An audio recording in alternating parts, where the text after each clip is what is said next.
ولي خالق الأكوان إله كريم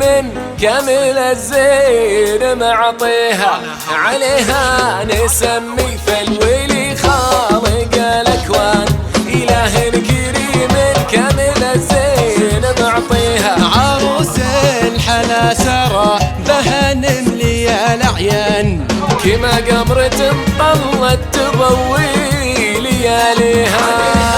نسمي فالولي خالق الأكوان عاش الحضر عاش كامل الزين معطيها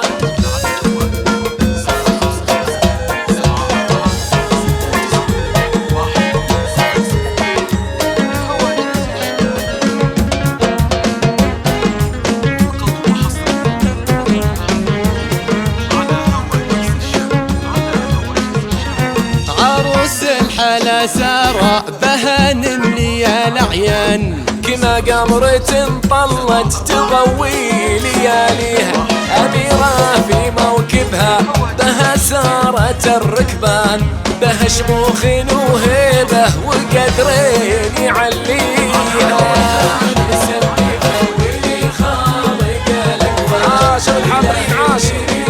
كامل الزين سلام سلام سلام سلام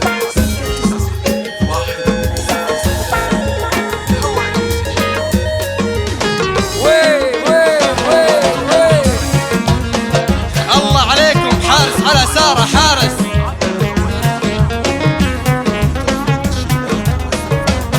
في ريقة وصوف ما يشابه حلاها إنسان في وصوف الحلا سارة ولا حد يجاريها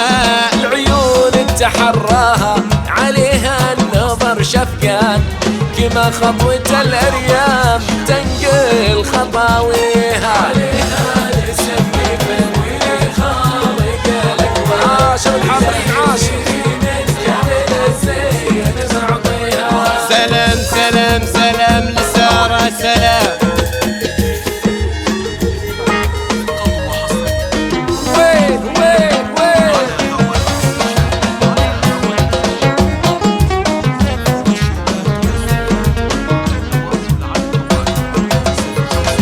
وسعت عيون كأنها نادر الشيهان نواعيس الأهدابي ذرى الرمش يحميها يا عنق الظبا يلي في طوله نحرها زان غزير الشعر طوله على المات نكاسيها عليها نسمي فالولي خالق الأكوان إله كريم كامل الزين معطيها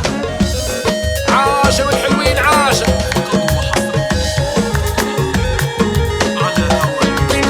سلام سلام سلام سلام سلام